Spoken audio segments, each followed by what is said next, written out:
And welcome everybody to another edition of the GSMC Football Podcast, brought to you by the GSMC Sports Network. As always, I'm your host, Kenneth Grunfelder, and it's great to have you guys here on this Friday, June 14th. We have a lot to talk about on the show today. Before I get into that, just want to remind you guys, as always, to tip or donate and get your comments recognized, make sure to go to the following link. That is GSMCPodcast.net.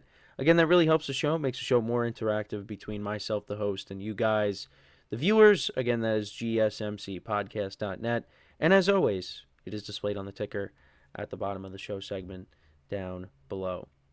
So let's get into what we are going to talk about for today. So we're going to start off the show. We're going to talk about Trevor Lawrence and his new contract.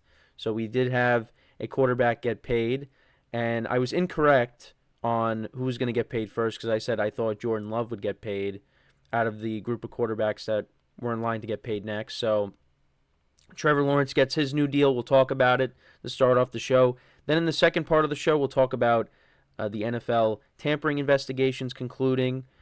I know that's been something that's been going on for the past couple of months. The teams that are involved were the Eagles and the Falcons. So we'll get into that and the details behind it. Then in the third part of the show, it got bumped to the third segment. We'll continue our schedule breakdown. So today we'll be doing the Miami Dolphins schedule, and I'll give you my early win-loss predictions for them. Then in the fourth part of the show, we'll talk about Dak Prescott and possible destinations for him if he does in fact leave Dallas after the 2024 season. And then in the final part of the show, we'll talk about Alvin Kamara and him desiring a new deal, and I'll talk about that. So that's the rundown for the show today. So let's get into the first topic, which is talking about Trevor Lawrence and his new deal. So he agrees to a 5-year, $275 million extension with the Jaguars, and this includes $200 million in guaranteed money and $142 million fully guaranteed at the signing. And this contract averages $55 million per year, matching Joe Burrow's league-leading contract in total value and AAV. And yeah, I'll be honest, it definitely is an overpay, but that's what these quarterback deals are. For some of them, they are overpays. Like, I think, Joe Burrow being the highest paid quarterback, I don't really have complaints about that because Joe Burrow has been to a Super Bowl and he's been successful. Trevor Lawrence, yes, he's won a playoff game, but I don't think he's worth $55 million per year. So the highest paid quarterbacks in the NFL. So Burrow and Trevor Lawrence are tied at 55. Then you got Jared Goff at $53 million, Justin Herbert at $52.5 million, Lamar Jackson at 52, and Jalen Hurts at 51. And it's funny because CBS also posted on their Instagram quarterbacks being paid higher than Patrick Mahomes. So yeah, you had Trevor Lawrence, Joe Burrow, Justin Herbert, Goff, Lamar Jackson, Jalen Hurts, Deshaun Watson, and Kyler Murray, and none of them have Super Bowls. Patrick Mahomes has 3. But yeah, it's again, I think it's an overpay, and then also it's funny because they also posted a graphic about the 2021 draft class for quarterbacks, the first-round quarterbacks. And Trevor Lawrence got this monster deal. Zach Wilson's now on the Broncos. Trey Lance is with the Cowboys now. Justin Fields is with the Steelers. And Mac Jones is with the Jaguars. And I did a segment on that earlier in the offseason. But yeah, it's kind of funny how Trevor Lawrence is the only quarterback that's still on the team that he was drafted by. And everybody else has switched teams since then. But that kind of shows you that also was kind of a weak draft class. Well, we'll see how Justin Fields, maybe he does well in Pittsburgh if he gets an opportunity. And maybe Trey Lance might end up being the starting quarterback for the Cowboys if Dak ends up leaving. And we'll talk about Dak later in the show. And Zach Wilson, who knows? Maybe he could be the Broncos starting quarterback. Mac Jones right now, he's kind of locked in as the backup to Trevor Lawrence. So, but yeah, that was interesting. And another thing, too, is Trevor Lawrence is 5th among QBs, most passing yards in their first 3 seasons. So Justin Herbert's 1, Andrew Luck is 2, Peyton Manning's 3, Joe Burrow is 4, and Trevor Lawrence is 5. 11,770 passing yards. But, yeah, I just wanted to talk about that. But, yeah, I mean, listen, I think Trevor Lawrence does deserve a new deal. I don't know about this deal because, yeah, I mean, you're tied with Joe Burrow for, being the highest paid quarterback at $55 million. And I don't really agree with that number. But I think he did deserve a new deal. I know there are some people that aren't very high on Trevor Lawrence just because he was the prospect that he was at the time and, kind of where his career has ended up at this point. Yeah, there's a lot left to be desired.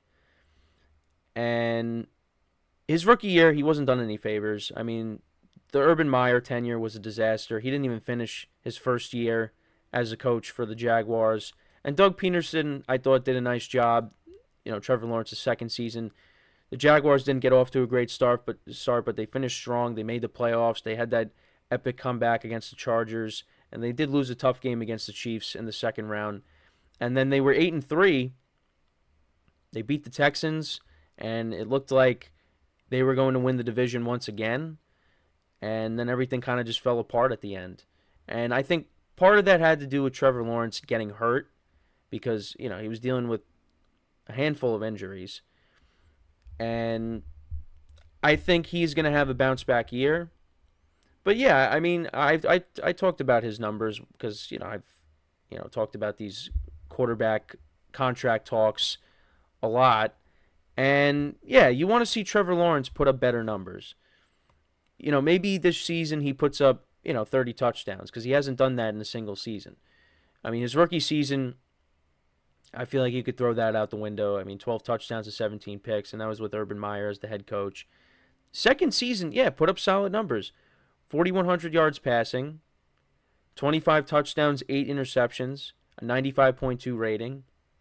Yeah, that was a solid year, and you ended up winning the AFC South out of that. But then the following year, last year, 4,000 yards passing once again, 21 touchdowns, 14 interceptions, and the rating went down to about 88.5. But I think part of that had to do with injuries.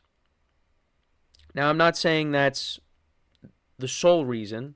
There's other factors into that. So, yeah, Trevor Lawrence is going to have to go out there and show that he's worth the money. Because if he's not, well, the Jags have a problem then because, they just paid him that much money. I think the Jaguars will bounce back. But I talk about the conference all the time. It's going to be tough, and the division I think is going to be tough because the Texans aren't going anywhere, and I think it's going to be going up against the Colts as well, and the Titans. Yeah, they're not going to be gimme games, so it's going to be on Trevor Lawrence to go out there and play well, and we'll see if he does that, but I don't think he is worth $55 million a year. That's definitely a big number for him because he hasn't really been, like I said, there's a lot left to be desired with Trevor Lawrence. Now, I still think he's good. There are some people that aren't as high on him as I would say I am. But, yeah, I mean, they went out, they drafted a receiver. You still got Christian Kirk. Evan Ingram's been solid for them since he came over from the Giants. They got playmakers on this offense. And you're hoping that Brian Thomas Jr. becomes that number one weapon for them. Because, since Trevor Lawrence has been in the league, I know they had Calvin Ridley last year for a little bit, but he doesn't really he's kind of lacked that number one weapon on offense. And, because in his rookie season, you had, his second season, you had Christian Kirk, Zay Jones, Evan Ingram, and, you had Travis Etienne, who's solid. And Travis Etienne didn't play his rookie season. Getting him back in the offense, that's really helped. But, Christian Kirk has been a nice receiver for them, but, do we look at Christian Kirk as a number one weapon? No, we don't. So they're hoping that Brian Thomas Jr. can become that. And Christian Kirk can continue to be productive. I know he was a little banged up last year. They also brought in Gabe Davis. Gabe Davis as a number 3, I think is okay. I know that playoff game against the Chiefs, I mean, he really hasn't lived up to that. I guess that just was a one-time thing.